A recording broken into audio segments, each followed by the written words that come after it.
Okay. Right. So we'll assume we're going, shall we? Yeah. So I have made some little notes of a couple of things I want to make sure that we share with people. So what I thought we'd do, Karen, is the first bit, we'll go a bit through our past and how we've got here, which has Yeah. been magnificent. Yes. And then, so that kind of won't be coaching as such. It's just like an introduction, yeah? Yeah, just chatting away about our past. Let people know how we got here. And then we'll do a little bit of coaching today about what's going to happen, you know, why we're even going in this direction and stuff like that. Okay. Yeah. And then if necessary, I might split them into 2 videos or send it out as all one, whatever we think is going to help people, and you and I can discuss that. Okay. Okay, So cool. I guess the first thing to do is to start with how we met. Now, we met in a Facebook group, which was a kind of weight loss fitness type group that Yeah. remains unmentionable. And I could actually share the post. Actually, are you happy to read the post out in public? Would you like me Yeah. to read it, or would you like me to read it out? I'm really happy to read it out, actually. Yeah, I mean, Um, it's the sort of thing that something like that. It's pretty emotional, so yeah, something definitely. I like think, that is. I've got uh, it here, so you could probably read it off the screen. 1 second, I'll literally be there in a mo. Yeah, but you might be able to Just, read it off the screen in front of you, off your laptop. If I screen share it, I've got it here in front of me, so I can read it okay, now.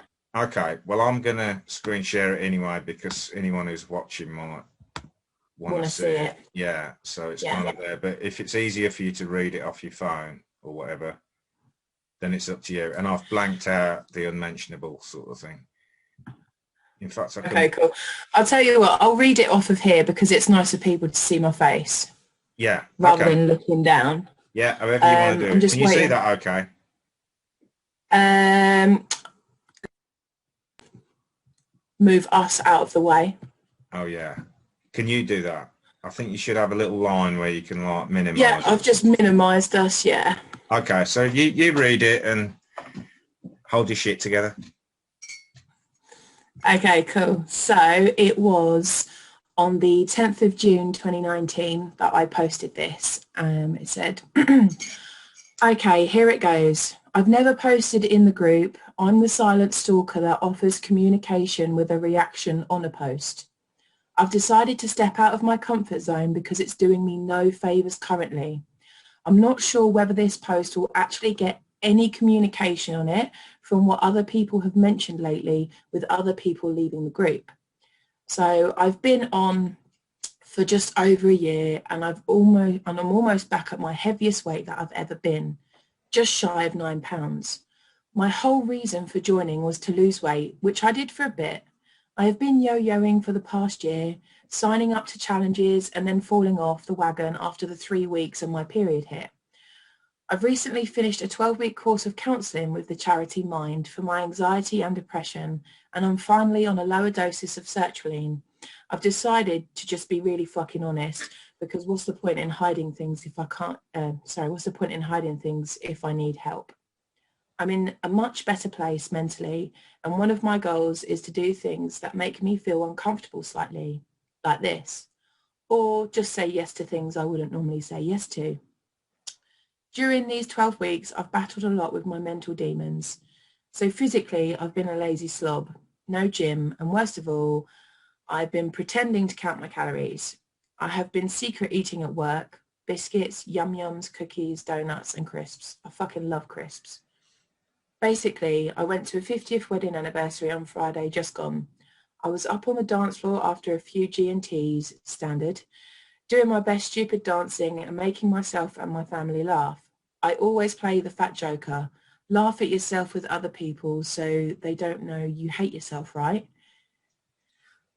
This is when I realised how quickly I got out of breath and how I can't do certain things anymore due to putting on the weight again. Anyway, my 9-year-old cousin wanted to sing a song for his nanny and granddad. Three Little Birds by Bob Marley. The only way he would do this is if his mummy and I stood and sang with him. No problem, little guy, I got your back. We were singing along and smiling and having fun. People were whooping him. It was adorable. Until I saw the fucking videos the next day. Nice, heartwarming, special moment ruined for me by me. I was so unhappy watching it back the next day with a giant hangover, and it took all the joy away from the memory of it. I felt the regret of every piece of junk I ate, for all the times I was too lazy or too tired to go to the gym, and all the times I lied to my best mate and my fitness pal about my calories. See, I'm really great at talking myself out of things that I should do for my health and socially. I should be a politician with the amount of shit and lies that spew out of my mouth. And then my fat gullible ass goes, oh yeah, relax tonight, you've had a bad sleep. Oh, that's a good point. Treat yourself to a biscuit or two. And so the spiral continues. This is me trying to stop that spiral. I need extra support and help. Basically, I need a kick up the arse and for a constant kick up the arse. Any advice, words of wisdom, someone who wants to follow me around all day, slapping food out of my hand, etc., would be greatly received and appreciated. Today, I've entered food into my fitness pal and I'm going to try one day in a calorie deficit, one day at a time. Well played. Thanks. So, how do you feel about that now? Like, how do you feel right now? This very second. I feel very emotional. Yeah. Because I remember that person. Yeah. And I remember that exact feeling. And it kind of makes me want to go back and hug Karen on the 10th of June 2019. Yeah, yeah. Like it was a really raw post, and it was something really brave for that Karen to have done. Yeah, I mean, that was what, June 2019, so we've known each other like 17 months, because I replied to that post. You did. And offered to be your accountability partner, and it was quite funny because you were asking for somebody to slap you around and keep you on track, and I knew that wasn't I knew that wasn't going to be me. Well, I kind of knew I wasn't going to beat you up physically, but I had a feeling that if we did get anywhere, we might be beating you up emotionally in some way, or beating something out of you. I don't know. Different kind of beating, yeah. Yeah, and like, it's quite funny because we've been chatting as we've become friends over the last 18 months, good friends. We've never actually physically met each other, whether we're going to blame the coronavirus on that or what, but yeah, and we've sort of, I don't know whether to say I've taken you under my wing, but we've become friends, and I've been trying to help you as much as I can. And we never really looked back at that post, did we, until two or 3 days ago? Yeah. And that was because, so just to explain to anyone who's watching this, that Karen was looking to lose weight back then, but from what I could see, weight loss wasn't really very important part of her journey then. And although she wasn't paying me for coaching, you know, I like reaching out to help people, and I could see that the post that Karen made was really raw to me, and it reminded me a bit of myself in my past, I guess. So I think you have these things inside you that make you want to reach out to somebody that you feel a great connection with, especially. So what I really wanted to try and help Karen with was, you know, she mentioned anxiety and a lot of the things in that post, which I'm not going to go into today, but we might go back into if we need to in future, were just like a lot of stories that you're telling yourself. You know, it's there's a lot of guilt in there because you're not losing weight. I can see into and blaming yourself and stuff, and I don't do this and I don't do that. But you did take the big step of making that post, and thinking back to the person I knew then, I know that was pretty big step for you to to make that post, because you've got some Definitely. friends in that group as well that are probably seeing a side of you that it was pretty hard for you to share. Oh, Really vulnerable, yeah. yeah. Making ourselves vulnerable is a massive thing, really. So yeah, I'm like, there's not much point in going into that post today, but maybe things will come up over the next 6 months. So yeah, just to tell other people, like Karen now is, we've spent 18 months as friends chatting generally, mostly on text. Like, we've never met, and we've actually only had 2 live conversations via is it Messenger we used, Didier, and we just couldn't get anything to work Yeah, at first. Messenger and Zoom, I think. Yeah. So we've had 2 conversations where we've probably spent like 90 minutes chatting properly, and then the other 17 and 3/4 months have been Just text. messages here and there, which is quite nice in a way, because Yeah. it means you can send one and somebody can read it the next day. But Yeah.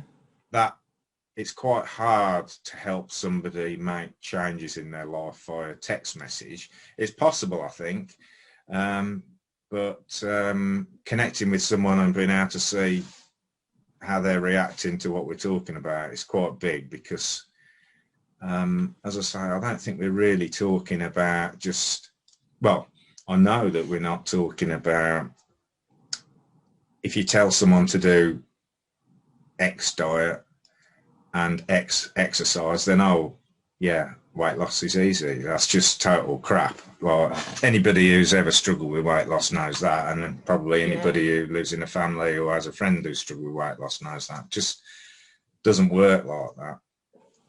So, yeah, what I saw was that I could definitely help Karen, having been in the same sort of situations with just with my own life, with food, but also for me with drink, gambling. I think that's all I'm prepared to admit to online. But yeah, and because my life's changed so much, I knew I could help Karen, but it's always just a case of whether that person really wants to be helped yet. And here we are 18 months later, and It's been a journey. things have changed a lot. Yeah. And now Karen's at the stage, this is my opinion, and we'll see what you think about this, but I think you're at the stage where we can say, well, yeah, it's time to focus on some weight loss. Like, other things are in a really good place, it seems to me now. Yeah, definitely. And actually, like, we've had 2 Zoom meetings or kind of coaching sessions. We did call them coaching sessions, didn't we? Yeah. Over the last month, I guess. And really, for me, I was like, yeah, we need to get online now and have more face-to-face contact than text contact if we're going to really accelerate your journey, however you want to call it. Yeah. But and that's worked really well. And I noticed, well, we noticed in that last one, you had a massive shift, didn't you, in perception that's been coming all along, really. And I think it's just slowly. I think it's been the face-to-face thing that has like accelerated that. And in a way, I'm thinking, should we have just done that 18 months ago, and the last 18 months would have been easier? And I kind of doubt that, because I do trust, I think we spoke about this the other night, actually. Yeah. I do kind of trust wisdom, however you want to call it, to do its thing in the right way. And I just think everything that's happened so far seems to be pretty perfect to me. What do you think about that? Yeah, I totally agree. I think if we'd had face-to-face meetings like this 18 months ago, I don't think that Karen back then would have been able to get the things from it that I get today. Yeah. And I also think the type of conversation would be extremely different. Like, I was just trying to think about a way to put it. I suppose I was walking around in a cloudy world and didn't realise that the sun was still out. But Yeah, now, good one. yeah, but now I'm walking around and it's cloudy, but I still know that the sun's there. Yeah, that's a great metaphor, that is. Yeah. Yeah. That's the only way I can kind of think of it. So, because it's cloudy outside as well. So I was like, Yeah. I'm going to change your metaphor for you for a good reason. You know the sun? yeah, What are you going to do when the yeah. sun's on the other side of the world? Can't you just use the sky? But then the moon's there though, right? Yeah, So okay. Well, technically, yeah, and the stars or and the something. moon Yeah. reflects the sun, does it not? Yeah, yeah. Do something like that. God's sake. Yeah. Yeah, but that's a brilliant way of looking at it, actually, because I think that is a really good way of summing up how I see most people in the world that I come into contact with, is that they're living in the clouds, Yeah. and that they just don't really see the skies, the blue sky or the moon or whatever's on the other It's side, still and there. they're always there. Yeah. The clouds make you feel that it's just cloudy and it's always going to be cloudy. Yeah. So yeah, that's a really good metaphor. I really like that, and I'd just like to say I didn't give you that one. That's No, you didn't. That's yeah, all mine. yeah, well played. Well, in fact, you're probably better at coming out with metaphors than me anyway, thinking about the past of different sorts. So yeah, so now we're sort of, what I usually do with clients is put them into, it depends where they are. So I'll always spend a bit of time getting to know someone before I even come up with some sort of action plan and proposal, and see if they want to work with me and I want to work with them. And usually with weight loss, it's 6 months, because at first our situation might be a little bit different, because we've spent 18 months what I might spend 3 months doing with someone else, Yeah. or 6 months doing with someone else, or 1 day doing with someone else. Like what has happened with us could take anything. It could happen in a minute, really, depending where they are, or it could take 6 months. Who knows, you know? Yeah. But we're going for 6 months, although I do feel that the latter part of that will be very much just us chatting as friends, as we've always done anyway, rather than coaching. And I think at first we'll be meeting every week for a Zoom chat and for one-to-one coaching, and just constantly seeing where you're at. Yeah. And that's what I would do with everyone. And it might go to a stage where it's like once every 2 weeks or whatever, but at first we'll go with every week, catch up, chat, and I'll be coaching you as we go along. Yeah. Yeah, that's fine. So we're kind of looking at 6 months. The other reason to look at 6 months is, like, anything shorter is not very realistic for a transformation. So in 3 months, what's that, 12 weeks, like the average is going to be £1 to £2 a week of weight loss if we're going in scales. So you could lose, what's that, £12 to £24, let's just say, for the sake of talking about numbers. Yeah. Well, after 3 months, and you and I have seen this so many times, the chances of going back, if you just do like one of these online weight loss challenges, is really high.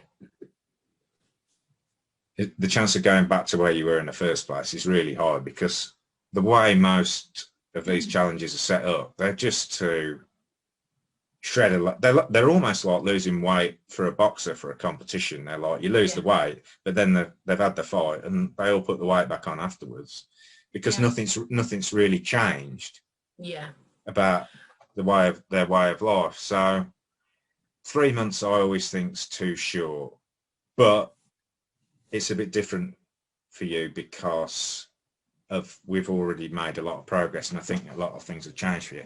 And I also think it's worth mentioning that it's me that suggested this to you, maybe. Yeah, it was. It's always been there in the background. I mean, it's how we met, was in a weight loss group kind of thing. Yeah. It's always been there in the background, but specifically because of our last chat, it's something that you're definitely ready to sort of look at now. I think you're in a really great place with your anxiety seems to be like so much. Is it gone or like, yeah. Now yeah. I'll tell you what, we should talk about that really, because anxiety and any sort of mental health issue is massive for so many people with weight loss. And I don't mean massive as in like it's like crippling them, but it's quite often just something there that's why they need to lose weight, or they've put weight on in the first place. And a lot of people don't perhaps realize that that's an issue.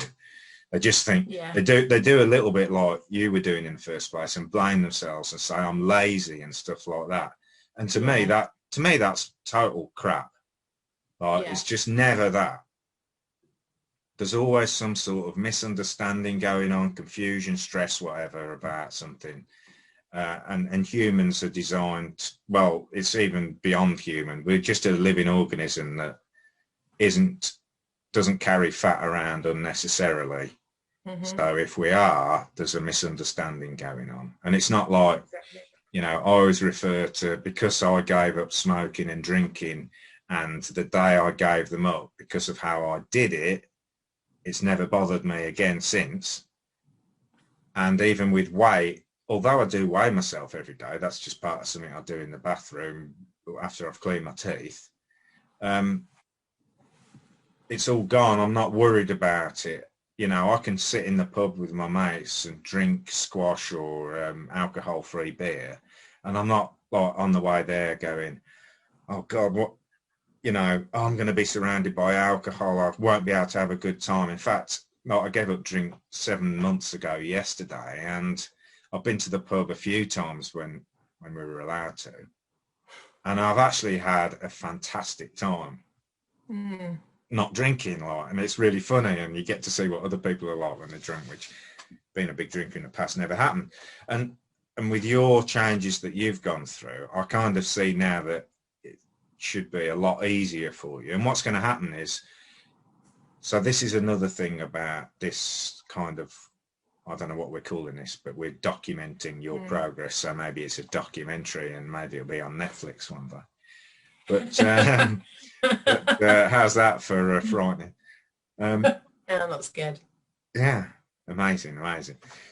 But yeah, it's like, I think it's going to be a lot easier, but you're going to have times where, so if you have times, so this is like really important, is if you have times where you're like struggling and starting to blame yourself, or you're starting to think I'm letting Chris down, or I'm letting any followers or subscribers down, or I've got to do this for them, then actually that is the stuff that people are actually going to really enjoy hearing about, because that's what they're going through. That's what they're going through. Yeah, of course. So if anything like that comes up over the next 6 months, it's really important that we talk about it. So like if it happens the day, and it will, I just can't imagine it can't. I know you're doing really well lately, but I don't think you are the Buddha yet, but you're getting close. I mean, I might almost have the body of a Buddha. Oh, there you go again. No, but I think that it's really important that that's the sort of stuff that people will resonate with. That's what they'll want to see. So when that happens, don't think, you will automatically, but don't think, oh, I've got to do this for the accountability. I was reading through the replies to your Facebook post that you read out earlier, and it's, in fact, we'll talk about that later on in your journey, probably, is how people react to something like that with what they think to be the answer. Yeah. So like accountability. So us doing this journey and documenting it, and even you just having a coach gives you some accountability, which is always helpful. Yeah. But you've also, like, this is what I used to have when I used to use accountability coaches, was I always had this thing, what's going to happen when they're gone? Can I do this without them, sort of thing? Yeah. And what we're trying to do is change the whole mindset and understanding of how life works so that that isn't an issue. But you just go, well, it's nice to have accountability because we're a support group and whatever, and it's nice to have a coach who's been where I've been for when the times come up where I kind of lose my train of thought a bit or my focus a bit. I mean, like, I'm so far along my journey now, as you know, like, I'm so peaceful and relaxed and hardly anything ever phases me. But I still pay out thousands of pounds a year on coaches and mentors just for, I don't know, there's always somebody further along the journey than me, you know. So what I'm saying is I just don't want you, I want you to be open, and when those sort of thoughts come up, I'm letting anyone down, especially yourself and then me, and then maybe if there's any viewers or whatever, then, well, in our Facebook group, there's going to be people supporting you, I'm sure. I posted this morning that we're starting this journey today, and a few people seem pretty excited about it. Not as excited as me, by the way, but pretty excited. You're the most excited. Yeah, I've been weeing myself. Yeah, so let's talk a little bit. We were just going to talk about the anxiety and where you've come from since then. You okay talking about that? It seems to me like you are. So you said in that post there that you were on sertraline.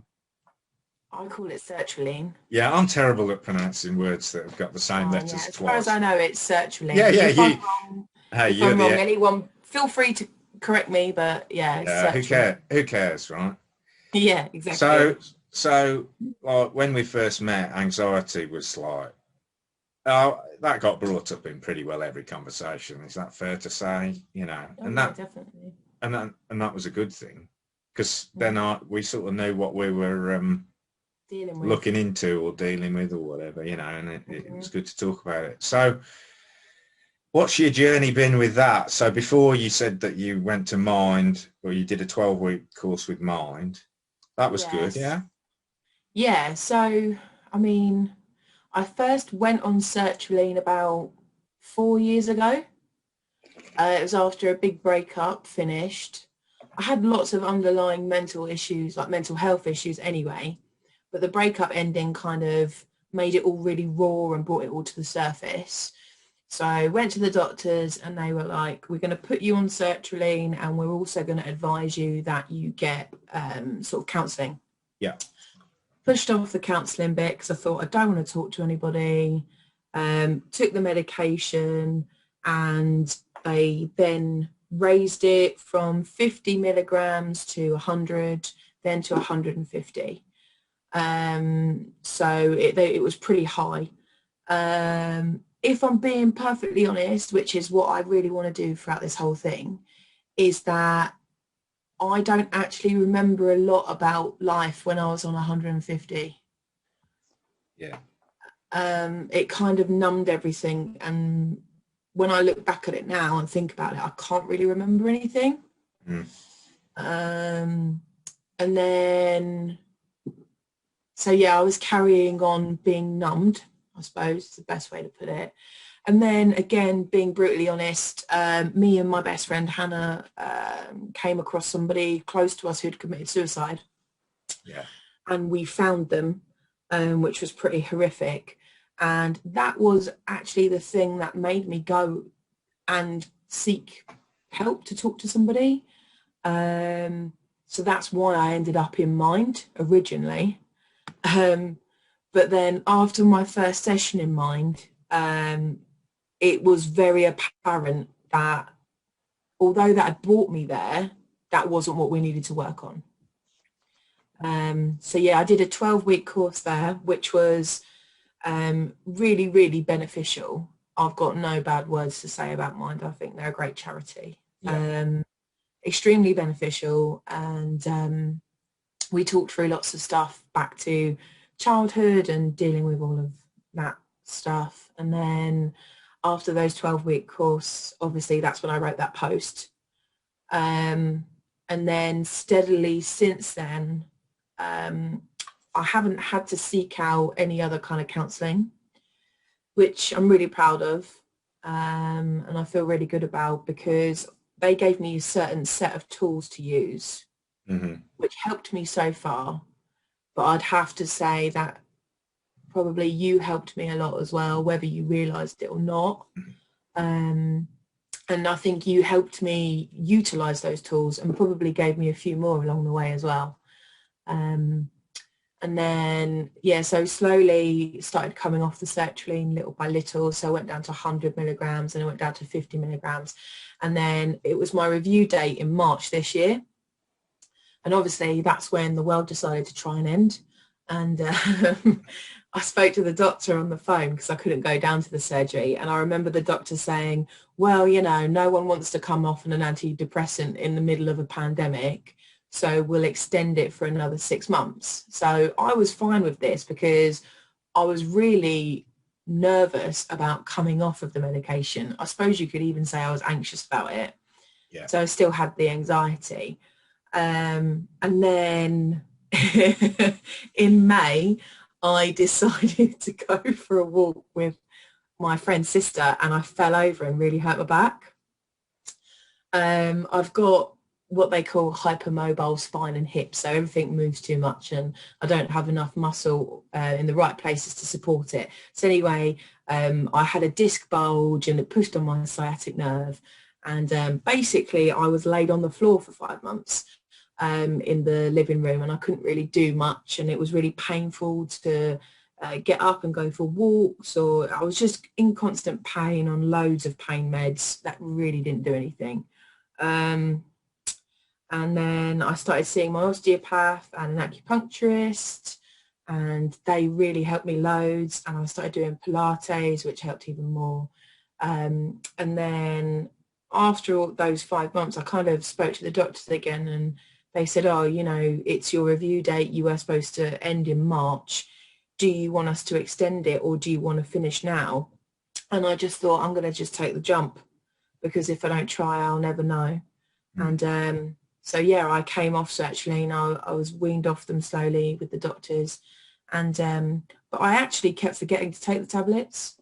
Yeah, I remember that. I remember that really well. Yeah, and I remember you were like, what? And I was like, oh, no, I just don't even think about it anymore. It's not even a thing in my mind. And then I went through a couple of tough weeks where I think I'd come off the tablets completely, and it was like my body and my mind was allowed to feel emotion again properly. Yeah. So it was all really raw. Everything was raw and heightened, and I suppose it's kind of like a toddler, like learning things. Yeah. But yeah, literally after those couple of weeks, I was fine. And yeah, so I've been off them now for, must be a couple of months. I don't even know. I couldn't even tell you, because it wasn't even really that important to me to jot down a date. Yeah, amazing. But I just feel, yeah, like I'm not anxious about anything at the minute. Currently, I don't feel sad. And even I suppose I should feel sad, really, because we're in a pandemic, we're in tier 3, it's winter, like everyone kind of feels some kind of downtime, but I just feel great. I won't lie. Yeah, I wouldn't think too much about that, because my experiences, and I'll speak to a lot of people, is that a lot of people are doing really well in this pandemic. It's mad. Yeah. Yeah. I know a lot of businesses are doing really well. I know a lot of people whose health has improved when the worry that was about it getting worse. But obviously there's concern with people struggling with mental health that aren't getting to see as many people, especially older people who can't do what we're doing now and have a good chat. I know we can't hug each other, but we can have a virtual hug. But, you know, there's a lot of people who just aren't, this isn't available to them, and they're really missing out. But the sort of the media's putting out that everyone's having a bad time, and that's not really my experience. There are people No. that are having a bad time for sure. Yeah, but But there's actually always a lot, people that are having a bad time. yeah, it's really sad for those people. And, you know, my heart reaches out to them and I actually do anything I can to help them. But on the other hand, a lot of people have really got something out of this Yeah, pandemic, really got something out of this. I know a I few think people. I personally have. Yeah. Yeah. Even just being forced to spend a lot of time on our own isn't Yeah. isn't always a bad thing. But yeah, I mean, I suppose it's all horses for courses, different for different people. Different strokes, for different folks. Yeah, it's just that I heard a little bit of guilt in your voice there About for you feeling having a good. positive pandemic, and I thought that might be Yeah. worth picking up. Yeah, Pointing on, yeah. yeah, it's interesting, really, really amazing. Just hearing you talk about that, because as a friend and mentor, it's been like just amazing watching your changes you've gone through over the last 18 months. It was funny, wasn't it? Because we looked at that Facebook post and we kind of guessed we knew each other for about 2.5 years, didn't we? We weren't sure, Yeah. but I think we'd come up with 2.5 years, and it's We only, just it's added a not even, year. yeah, it's 18 months, like, Yeah. which is pretty crazy. But some of the changes, like, are you okay to mention the Tesco thing? Yeah. Yeah. So Yes. when the pandemic first kicked in, Yeah, in March or whatever it was. yeah, and Karen works in the, what do you call it, hospitality trade. Yeah. In the theatre industry, so that was closed down super rapid, unfortunately. We were laid off, so we weren't even given furlough just yet Oh, because that's right. Yeah. they hadn't announced that. So it was the prospect of I'd be getting pennies, Yeah. and wasn't really sure how I was going to make ends meet. Yeah. And what did you Yeah. do straight away? What did you do straight away? So it makes me laugh thinking about it. So yeah, in the morning, we had a big meeting at the theatre. The regional manager came down and told us he was laying us all off, and that we had to leave work ASAP. We weren't allowed to change anything, do anything. So as the marketing manager at the theatre, I was like, but I need to send an email, but I need to do this. But it was like, no, just go. So I left, and I remember sitting in my car and I was texting a few of my friends saying this has just happened. And then my friend's dad works at Tesco's, and he texted me and he said, Karen, they're looking for people down here because it's getting really busy with the pandemic and stuff. He said, if you want a job, you can come in and talk to somebody. So I literally put down my phone, turned on the car engine, drove straight to Tesco's.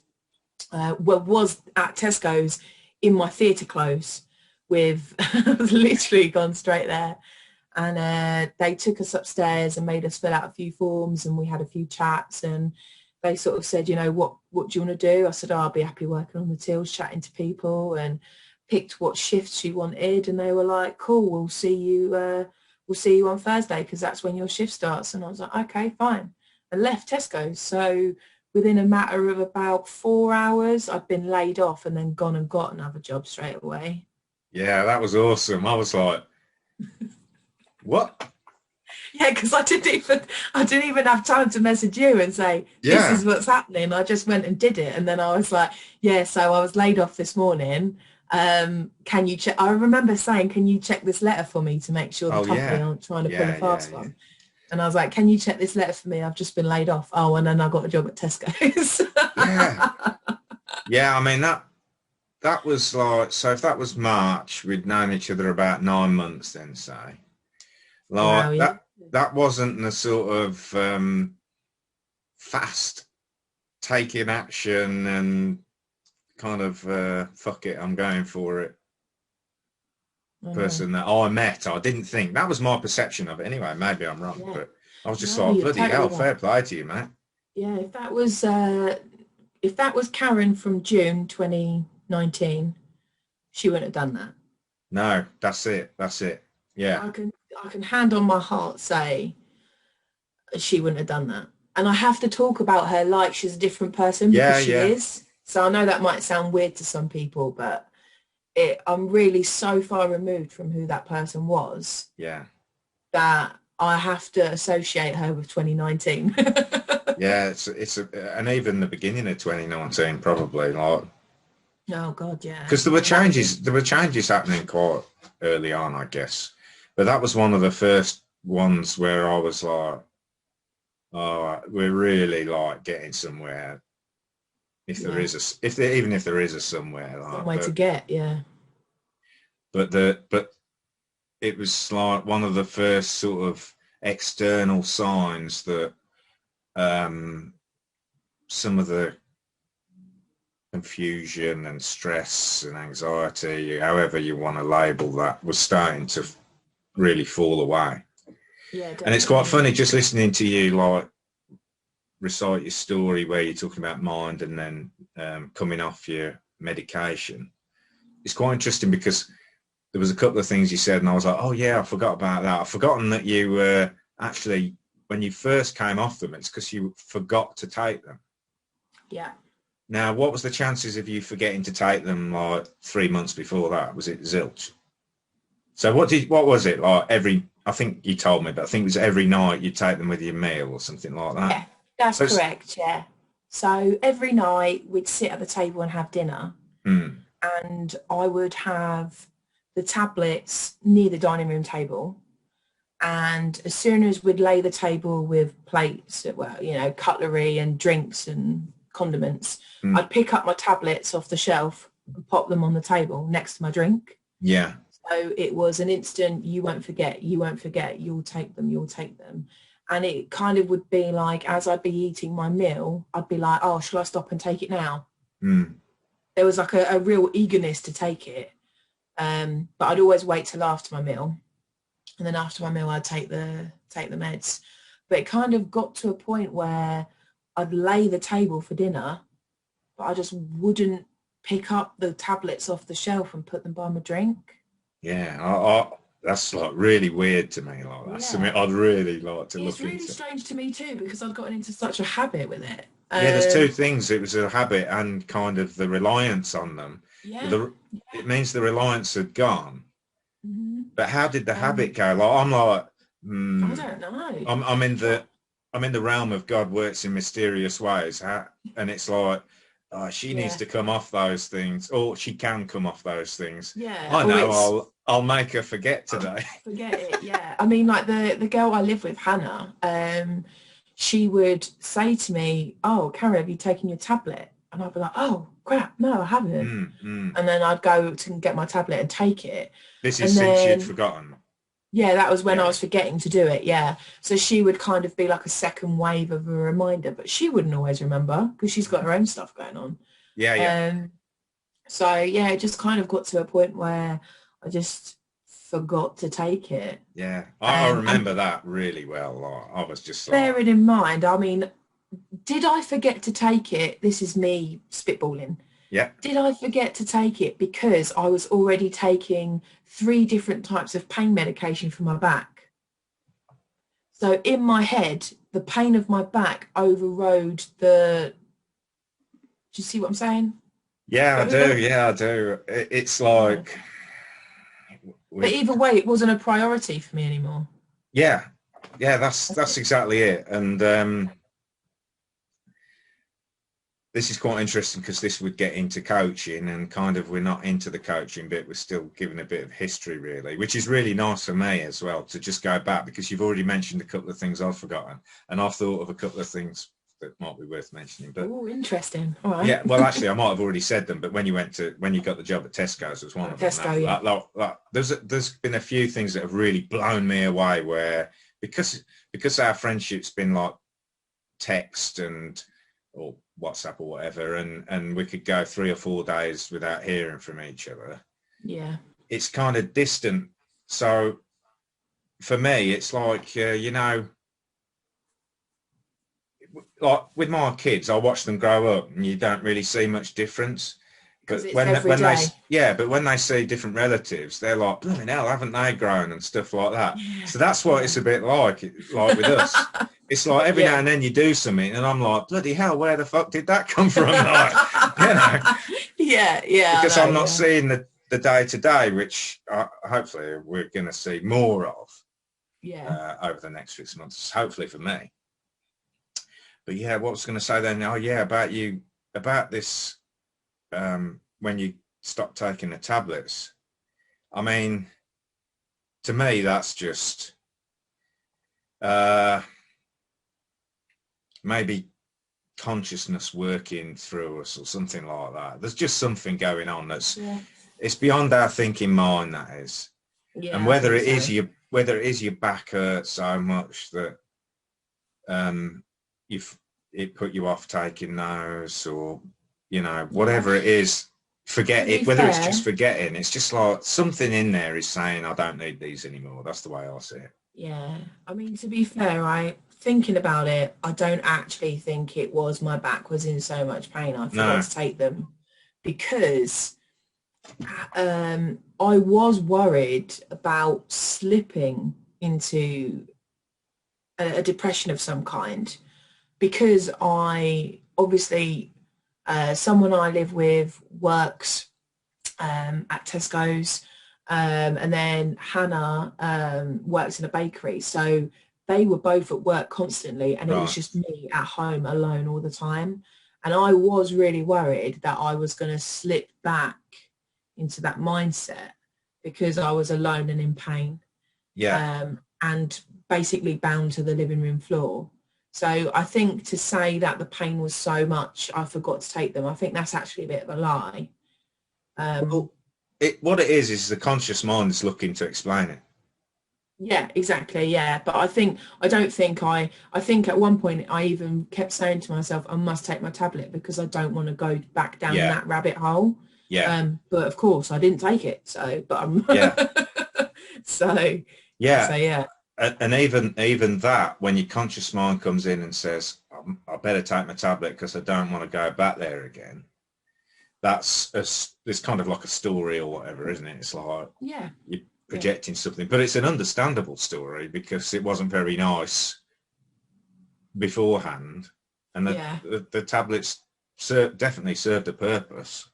Yeah, they kind of, like, the way I usually describe something like that is it gave you time to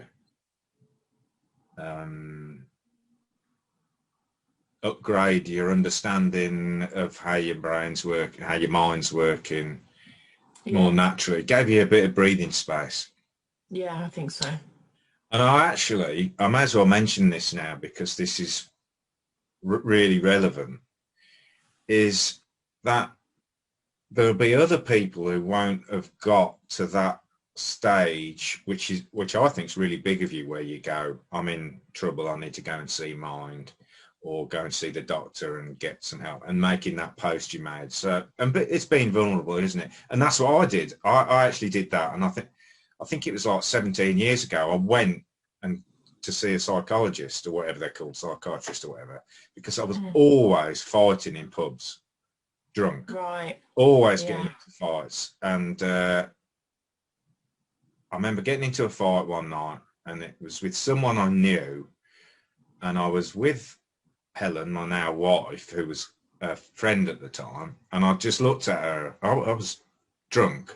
I just looked at her that night, and she was like always really supportive to me anyway, and she never drank, so she was a great influence on me anyway. But I looked at her and I said, this got to stop. I'm going to end up in prison or something stupid, or get stabbed or something daft like that. Yeah. And I went to see I can't remember. I don't think it was a psychiatrist. I think there's a difference between a psychiatrist and a psychologist that I don't need to know about. But I went to see this guy, and that actually probably was the first turning point for me. Not that he actually gave me anything that particularly helped. It was the fact that you wanted help. It was owning it. That's what it was. Yeah, I think it was owning it. I've thought about this a lot over the years. Where was the point where my life started turning around? And I think that was a big one for me. And then I think the point that's worth making for for other people, and maybe for you, although we've talked about this many times, is that food for some people is that very thing. Yeah. As in the medication. Comfort. The medication, yeah, it's the comfort. Yeah, that's And exactly what I was doing. Yeah, and so I may as well mention this now, but I was reading some of the replies to your Facebook post back then, just now. And when people say, like, if you think back to those days when I first met you and you asked for an accountability partner, and I said, yeah. To me, saying to you, right, I want to see your calories, and being strict with you about it, I did say, show me them, but we never talked about what was on there, is actually a recipe for disaster. Because if somebody has got some, there's always some sort of issue, even if it's just a misunderstanding of what foods are good and bad for you. There's always some reason behind it. Because we all know that we should perhaps do more exercise or perhaps eat better. I'm going to say better. Yeah. We all know that, but most people can't do it. And there's a reason for it. It's always something to do with some level of understanding or consciousness. It's hard to put that into words, but if it is something like anxiety, especially with medication, and you say to somebody, right, you've got to go on a diet and you've got to lose all this weight and take the food out and whatever, that's just a recipe for disaster, because you're taking out something that's going to give them a period of time, which you've had. Yeah, it gives them comfort, but it also gives you a bit of breathing space to try and understand what's really going on, what's really behind all these things, you know? Yeah. And I would say that, like, obviously we need your input on this, but I would say some of the reason that you've been able to come off the tablets, and some of the reason that I now think you're ready to hit your weight loss transformation, is that you're in a space where those things can be taken away. Oh yeah, definitely. So go on. Yeah, I was going to say, like, the food was being used as a medicine, and it was also used as a comfort blanket, like a security thing. And then obviously the medicine was being used as medicine and as a security as well. And I became reliant on both things to make me feel better. I suppose. But yeah, now that I'm in this place where I'm in a really good space mentally, and the way that I'm starting to deal with things in my life that are happening, kind of shows me, and you as well, I think. Definitely. That I don't need those things. I don't need those security things anymore. So it's just a case of, in a way, I suppose, I don't know, relearning my relationship with food in a way. Yeah, well, this is what we're all going to see, isn't it? You know, this is what's all going to come out now. And the thing is, it's probably not going to quite be what you think it's going to be. Yeah, I mean, expect the unexpected. Yeah, because if it was what you thought, for everyone, if it was what they thought it's going to be, then they'd just do it. It'd be easy. Yeah, they'd just do it. So like I said, everyone knows that they should be exercising more and eating better. But not many people are doing it. No. But some people seem to be able to do it naturally, but maybe they've got other things going on, you know. But that's what's going to come out. That's what certainly the next couple of months, there's going to be things keep popping up like that, and they won't come from me telling you either. You'll sort of have different realizations. So, like, did you use the word spiritual a minute ago, or am I imagining things? I think I might have. I just wondered if you said I'm in a better place mentally and spiritually, but you might just have said mentally. I think I just said mentally. Okay. Yeah, spiritually as well, yeah. Yeah, I mean, to me, they're kind of the same thing. But spirituality's got a bit mixed in with religion, because religion generally points towards some form of spirituality, yeah, and I but are think generally people can called. get. Go on. I was going to say, I just think people can get confused sometimes with that term as to what it means. I think it means different things to different people. Yeah, yeah, and there's a lot of that. We'll come up with loads of that. I mean, like, just the word God means different things to different people. I sometimes use the word God, but I'm not religious.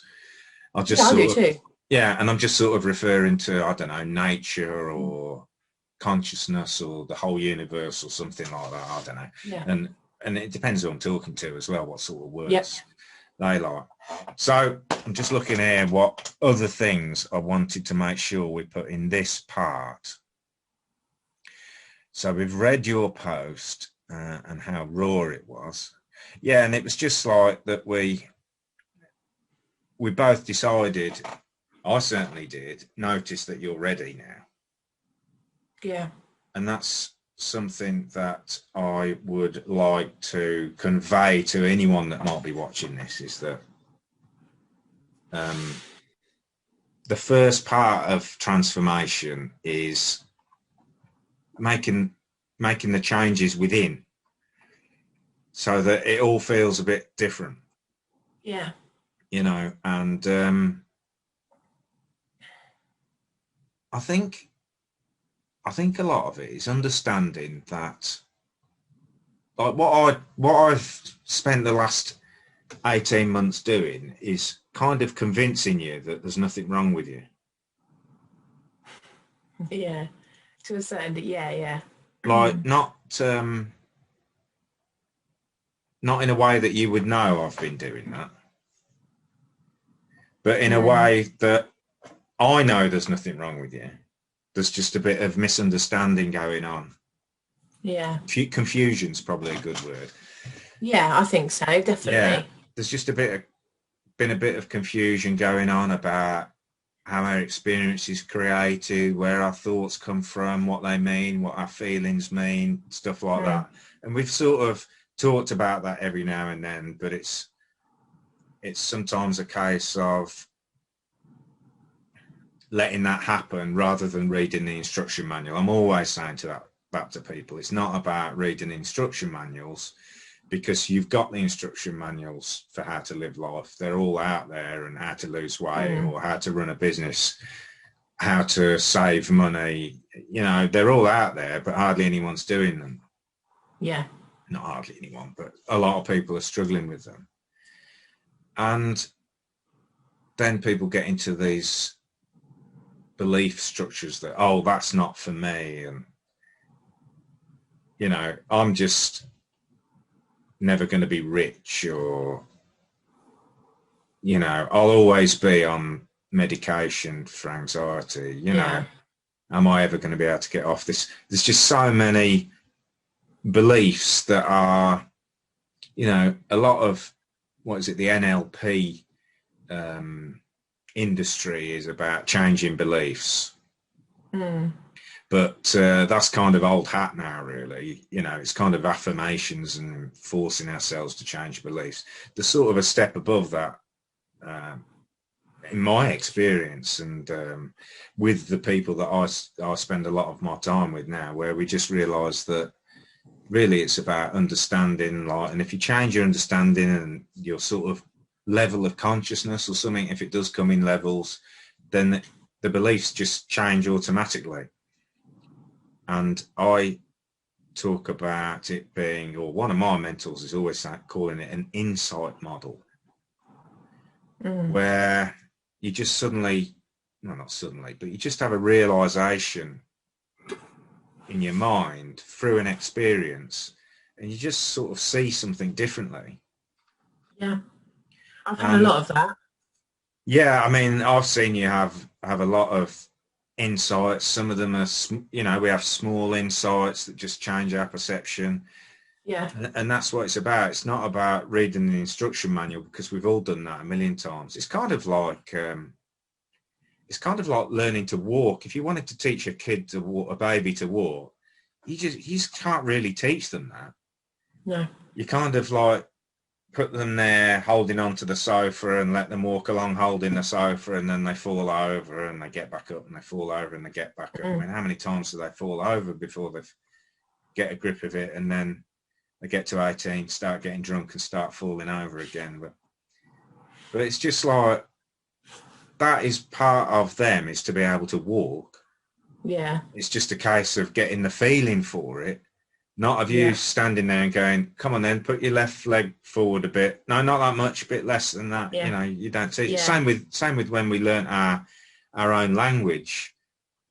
Yeah. You know, that just happened to us.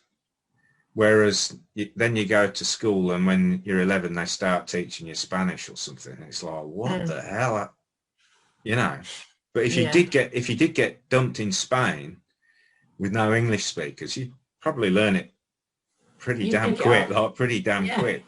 And that's not through the instruction manual. So, yeah, I've had loads and loads of insights like that, where I've just picked up different things. My whole understanding's changed. And I've seen you have a few, or heard you have a few when we've been talking on WhatsApp and whatever. And that's what will happen with your weight loss journey now, is you'll just see a few things differently, and it'll be like, oh, that's just different. Or you'll be like, what's this? I don't really understand what's going on here. Well, I'll speak to Chris or in the Facebook group or whatever. You know, and you'll tease it out of yourself. So it's kind of like, you're not broken. You've got this capacity to have insight, where everyone's got the capacity to have these insights, and that's where the changes come from. So everybody has the capacity for insight. So even me just being around you and talking to you, I'm like so confident that you've got the capacity to change. So you've already made this massive change. I knew it would come. It's just a matter of when. And it has to come through you. It has to come through you, and it's all come through you. Now, I've been a part of it with you, and like coaching you along and nudging here and there or whatever, but I've never said to you, oh, you can do this, let's go. You have to do X, Y, and Z. Yeah, let's try and go a day and a half without your tablets instead of a day. Like there's nothing, it's not like that. It just doesn't work like that. And you know, it's just very different. And people are going to see that through our coaching experience. You've already experienced it. The trouble is, or one of the problems is, everyone's always trying to put what I've just said into words. And I still do it. So I'll have an insight or a realization, and it'll be like, oh wow, like, and it kind of gets you in the heart instead of in the head. And I'm like, oh yeah, that really speaks to me, and I can already feel like a change taking place. But there's already a part of me that's like, I better write that down in case I forget it. And then I write 2 words, and I'm like, I just don't know how to put it. I don't know how to put it into words. It's just like I just don't know how to make it. It's kind of like it happens a level above language. Language is a human creation that we use to communicate. And all these things that are going on in our heads and our insights and through consciousness, they're like a level above that. And there's some things that we can't explain. So all that, you've experienced that, and I'm just like trying to make sure that you're aware of that's what's going to happen over the next 6 months. Like, it's not going to be, I'm going to go, right, you need to go and do 200 press-ups today because apparently you'll burn 1 pound of weight. I need you to walk 20,000 steps every day. I need you to do this, blah, blah, blah. Yeah, it's going to be nothing like that. And I think it's going to be a bit of it. I don't know if it'll be a bit of a shock to you anymore, but I think if maybe we'd done it like 6 months ago, I think it would have been. Yeah, things have really accelerated. I think what's happened, Karen, is over the 18 months that we've known each other, you've been, what's the right word for this? But you've been having a transformation of a kind of mindset, maybe spiritual journey. and it's been like moving along nicely. Like, so if there was a graph, it's quite, hang on, I'm just trying to think of you looking at it. So it's been moving along quite nicely. And then we had those two calls. Yeah. And what's happened is it's kind of been happening to you. And then bang, in the last two calls we've had, I think you've started to understand what's behind it. Yeah. Maybe. And those two calls that we had as well, they weren't sort of 1 week in between. No. That was probably a couple of months in between. Yeah, really. I was going to say it was at least a month. Yeah. Because so although it's gone like this, it's still been over a bigger period of time than just say a week. Yeah, and it's not that, I don't know how long our coaching sessions were, probably 2 hours. It's not that in that 2 hours you had a massive shoot up and then nothing happened, and then in the next 2 hours you had another jump up.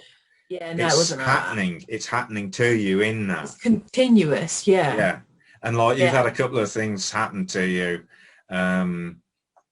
in everyday life, and then you've said to me, "Hey, guess what happened today? So and so, like, you know, I'm not sure whether to bring any of them up, but you know, you've had a couple. You can do if you want, I suppose. Yeah. Yeah, but just a couple of things where you've just been like, "Hey, guess what happened today? I did this, or this happened to me," and I'm like, "Oh yeah, this is like." Pfft.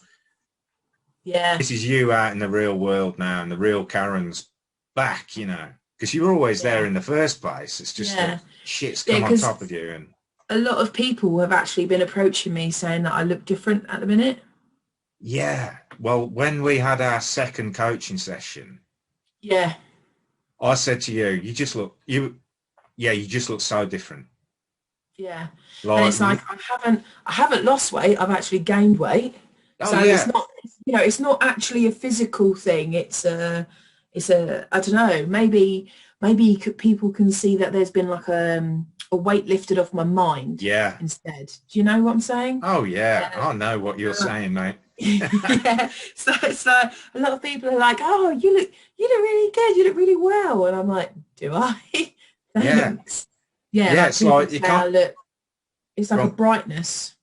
Yeah, definitely. Like there's a light been switched on, or I don't know, or a dimmer has been turned off, whichever way you want to look at it. Like the dimmer being turned off, maybe. But you've said a couple of times, "Oh, so and so said." In fact, I think I said to you that you looked so well during that conversation. Yeah. That was the second one, wasn't it? Yeah. And you said, "Oh yeah, so and so said this," and I think your mum maybe had seen you and said something. Yeah. And it's just like, yeah, it's not just me then, or that you'd got some magic filter on Zoom or something. No. Yeah, other people had noticed it, and then there's a couple of other things. I can't pick them up right now, but there was a couple of other things where he said, "Oh, this happened," and it just felt really good. And being close with your friend's baby, that's one of them. Like, sounded kind of magical to me. But I think every time I hold her, she just sleeps. So she must feel, it must be like a kind of like a calming presence. Yeah. Oh yeah, I've got no doubt about that, mate. I've got absolutely no doubt about that, because like when I speak to other clients, if they get to the sort of stage you're at, and I've had it myself, things like that are different. And I tell you what, babies and little kids really pick up on it. Yes. So like I picked up on it by how you looked, and like, what's the word, vibrant or something, or just look really well. But little kids, they really pick up on the feeling that's going on. We pick up on the feeling as well. I can pick up on the feeling from you from a WhatsApp message. Yeah. You know, you just do, don't you? But little kids, they really pick it up, and unfortunately they pick it up the other way as well. They do. So, you know, growing up for little kids in a stressful home, It's kind of like, Off. that's kind of, I guess that's kind of like the norm, but it is going in there and they're really picking up on it. You know, it's really Yeah. becoming a part of them. So yeah, that was lovely to hear about you seen the baby the other day and they falling asleep on you for hours and stuff. It's just great to hear that, Yeah. because again, it's just like a little reminder of the place that you're in, you know? Yeah. So yeah, the journey has been along, woof, it's really taken off. And as I say, I think that's because now we spent a little bit more time, because when we're on Zoom, it's like sentence. So we probably in 2 hours on Zoom speak the same amount of sentences to each other as we might in a month on WhatsApp, you know. Maybe more. So it's like that does accelerate it a bit as well. But I think what's happened in this last month is like you've really had a massive shift in the understanding of where some of this is coming from. Yeah. And it's kind of like sometimes you don't have to take it all on yourself. Sometimes things are taking care of themselves, and we're kind of riding the wave. There's a great story I've got, an analogy of riding waves, but I need to be able to read it, I guess. But yeah, it's kind of, you get into a place where instead of trying to force it, you're just ready. And when the next wave comes, you just jump on it and enjoy the ride. Okay. Yeah, and I think that's where you're at now, which is why I suggested this and let's go for the weight loss transformation. And then I had the bizarre idea of making it public, which I've thought about doing that with clients before, but I always have this tendency to think that it's not going to help them, it's going to hinder them. Yeah. But because of your massive jumps that you've taken in the last month, I don't think it's going to hinder you. No. I think it's going to just be something in the background. And that's really what it is. Yeah. Honestly. Yeah. Because when you were when we were messaging this morning, like, are you excited and whatnot? Yeah. And I was just thinking about it, and I was like, yeah, I'm excited. Like, I am excited. Yeah. Can you imagine that 18 months ago? No. 18 months ago, I would have been on the ceiling. I would have been freaking out. Yeah. Don't want other people hearing about it. I would have been so nervous. I would have felt physically sick. Whereas I wouldn't have been able to have slept last night knowing that this was yeah. Did you sleep all right? I slept for 9 hours. Oh yeah, you said, yeah. There you go. That's just preparation. Yeah. So honestly, like, suggested, that actually, that really sums it up, doesn't it? Because to do this, I mean, like, some of the things you've done have just been like really big jumps, and it's been such a pleasure to be on that journey with you and see you change, and the relief that must give you is, I feel it, but to you it must be incredible. It's kind of a little bit, I think I want to use the word euphoric. Yeah. Because it's so liberating, you know, like, just feel so free. Whereas before I was so held down. Yeah. By it all. But yeah, it's really interesting you saying that, because I was in a coaching call the other night where I was a student in a coaching call the other night. Okay, cool. But I wasn't being coached, someone else was being coached. And this lady was talking like you're talking about, how liberated she feels and how her whole life has changed in the last few months. And it was quite funny because she wants to coach people. So she was like talking like this, like you just did, really, for about 2 minutes. And I've got gallery view on Zoom, and there was probably 12 of us there or something, and I'm looking at other people who are at similar stages in their journey, probably more to her than me.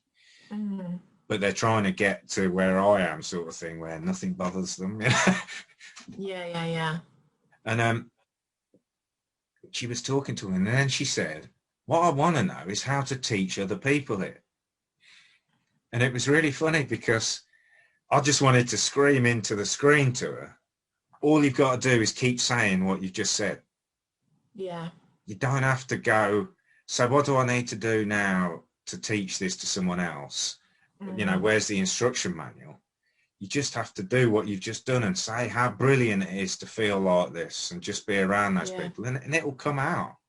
Just tell them what you've done, what it was like before and stuff. So I'll just... like your experience of it all, I think. Yeah, experience is everything. Experience is everything. And, you know, you'll probably get people come to you as they see how well you're doing, going, how did you do it? And it's like, shit, I don't know how to put that into words, really. Yeah. But the thing is, if you keep talking about what you've been through, it almost like the fact that gives people hope and they can see it's possible is worth more than any words you can give to someone. Yeah. Which is why I'm always going, I used to be a heavy drinker. I want people to see, and there's two things I want people to see, is that all the shit's gone for me. And I had a lot of shit. I didn't, you know, I was drinking like, I think it was 140 units of alcohol a week when the recommended amount's 20. Yeah, 21. that's a lot. And smoking and overweight and stuff, and gambling. And the thing I always want to portray to people is that that's where I was, and now I'm completely the other side of that, and there is no worry about going to the pub and drinking alcohol-free beer.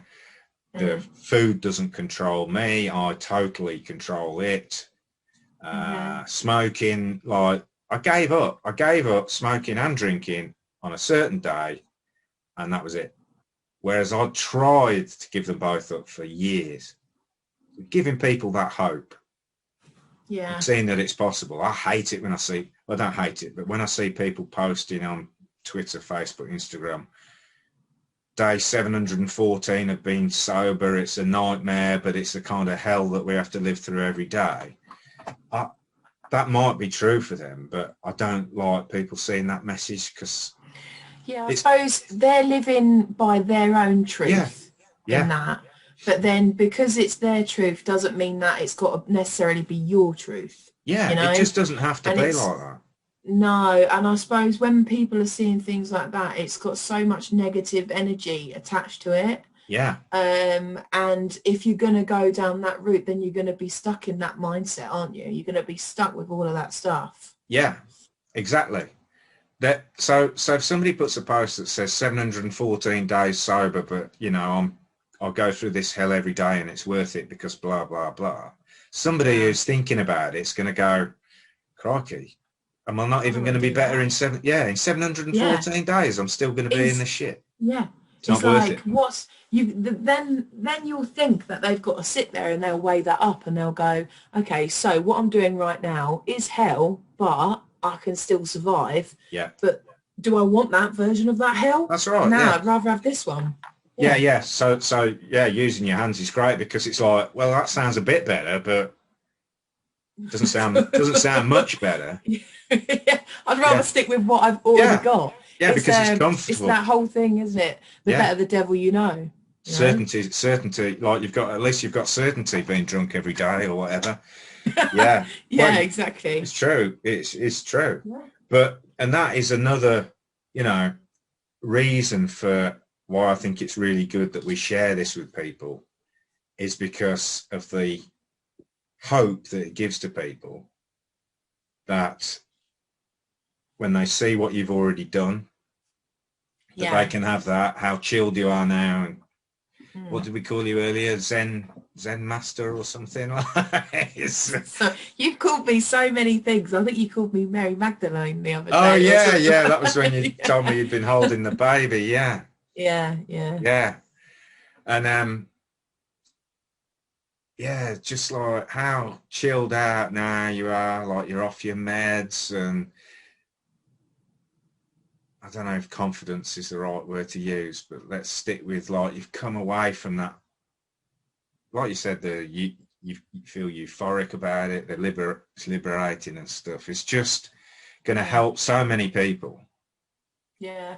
And then I don't know if I told you this actually, but I saw, I mentioned earlier on about the relationship that made me go on, like it ended, and then from yeah. that ending. So that guy, I actually saw him in the shops on Friday last week. I don't know Oh, if I told you. no, you didn't know. Oh, it's how important it is to me. It's not. Yeah, so like that would have been a big issue, wouldn't it, before? Oh my God, yeah. Yeah. So I was walking with Hannah, and we were chatting away, minding my own business, and I just felt like someone's eyes like boring into me, like like I just got this nice little chill energy around me, and I just felt, Yeah. and I thought, what is that?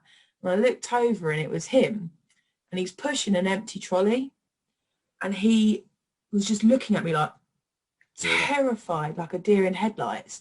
And I just sort of elbowed Hannah and was like, oh, no. And she was like, oh, wow. And I was like, yeah. And then we just carried on walking. Yeah. But as he walked past me, he had an empty trolley. He pushed his empty trolley down an aisle and just left the store. Yeah. And I was just like, I'm not, and I thought about it afterwards when we were driving home. Like Hannah said, are you okay? Because if that had been, I don't know, maybe even 8 months ago, I would have been like, I can't describe it, so I'll just do. Yeah, that's good. Yeah, Tommy Cooper. Yeah, I like it. Yeah, I feel like playing guitar. Yeah, guitar, piano. Yeah. We was in the car, and Hannah said, "Are you okay?" And I was like, "I'm absolutely fine. Yeah, I'm perfect." I said, "I'm not even." I said, "The only reason we're talking about it now is because you're thinking about it. I'm not thinking about it." Yeah. And I said, when I saw him, there was normally there used to be like a bowling ball of anxiety in my stomach. Yeah. And I'd feel sick, and like my head would race, and honestly, just nothing. Brilliant. Absolutely nothing. And it's, only now talking about it made me think, oh, I've got to tell you this. Yeah. What it's happened? It's just amazing, Karen. It really is, isn't it? Like anyone who's watching this now, they're just going to be like, oh, that sounds amazing. But I was there. I remember what you were like. And we've just shown you Facebook posts. Like, I was, it was, that Facebook post was pretty raw.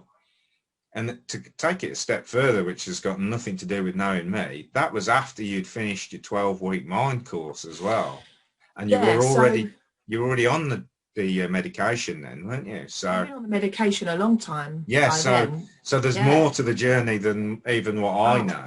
I mean, obviously I know it because we've talked about it. Talked about it, but you've only been here for the last half probably. Yeah.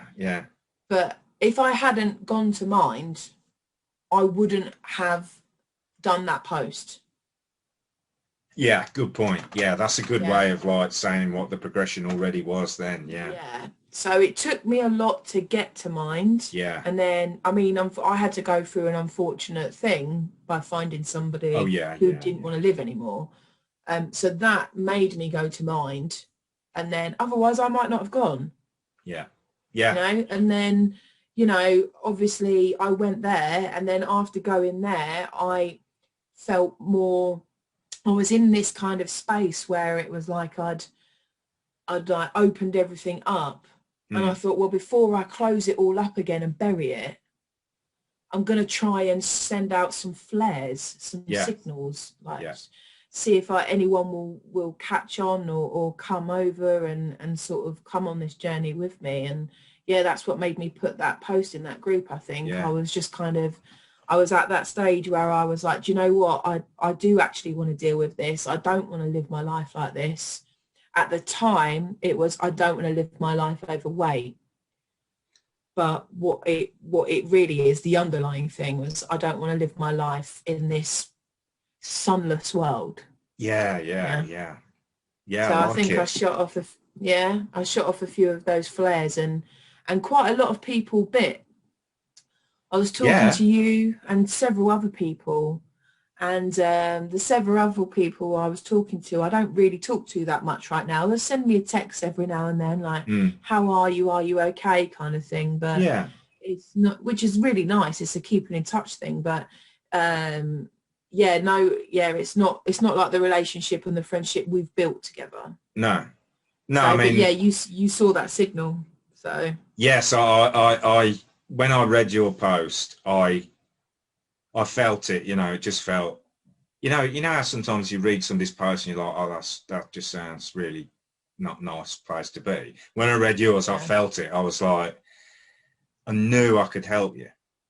yeah, I know there's nothing wrong with you. You know, like yeah. you're I'm not not, lazy. no, nearly I'm everything, not. Yeah, like maybe in a session we do in future, it might just be worth going through that and going like, this was bullshit, this was bullshit, this was bullshit. But also, is any of it still there? yeah, yeah. You know? That'd be really nice to do, actually. I Yeah. think. Or do we not do that? Actually, I'm tempted not to, and I'll explain why to you another time. Or do we not do that and let them come back again and affect you? So let's say, what was one you said? I'm a lazy slob, right? Yeah, Maybe it's better not to go to that now, but for us to be going through our normal coaching, and then one week you go, I haven't done anything this week, I'm a lazy slob, and then we're in it. fair. Yeah. Or So we'll you, wait so till you I. wouldn't use those words, but I'd go, No. I know what you're saying here. Remember that post where you called yourself a lazy slob Yeah, fair. Yeah. in front of 20,000 people? Yeah, I know. I can't. When I think about how many people are in that group, and I was like, "I wrote that. Yeah, Who yeah, are you?" yeah. Well, most of us are only in that group so we can see pictures of half-naked people, you know. We're not in it for... Obviously, that's the only reason I'm in that group. So- Yeah, steady.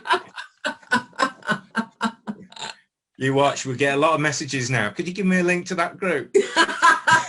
Well, I'm glad everyone's as twisted then. Yeah, yeah. Oh, yeah, yeah, yeah.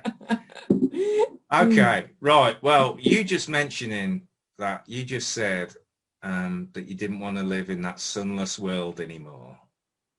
Took us right back to the beginning where you used that analogy of the sun and the clouds being in the way. So I think that probably, as far as telling people about our history and your story, there's been a little bit of my story in there, but this is all about you and where you're going with your transformation. That, as I say, most of it's kind of already happened, but now we're hitting the weight loss.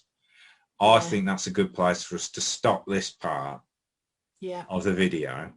And what we've arranged for everyone listening is that we're going to now do some coaching. So we're going from talking about how we got here to actually going into it, okay? So what we'll do now, Karen, is you and I'll just have a break, because it's like nearly 1 o'clock and I don't know what time we started in here. It was about 11:30, I think, wasn't it? Yeah. Yeah. You might have to edit some of this Hey, do what? Yeah. I was going to say, you might have to edit it. Yeah. We've been chatting too much. Just throw it out there. People want to see it like it is. I'll Like, watch it. yeah, like, you know, if I call my wife a bad name, then I'm going to have to edit that or something, you know. Okay, cool. But yeah, so if we take like, are you short for time the rest of the day, or? I don't really have to go out until about 4ish. Oh, okay, so that's fine. So what we'll do is what do you want? 15 minutes or more or less, or 5 minutes? 15 minutes. Yeah, I'll just make another cup of tea and have a bathroom break. Yeah, okay. So I'll stop this one. I'll start another meeting and then we'll come back in 10 minutes and we'll get into a bit of where we're going instead of where we've come from, okay? Great, yeah. All right. Okay. Nice one, Karen. That was brilliant. I hope people enjoy it. Yeah. See you later. Thanks. See you in a bit. See you in a bit. Bye. Bye.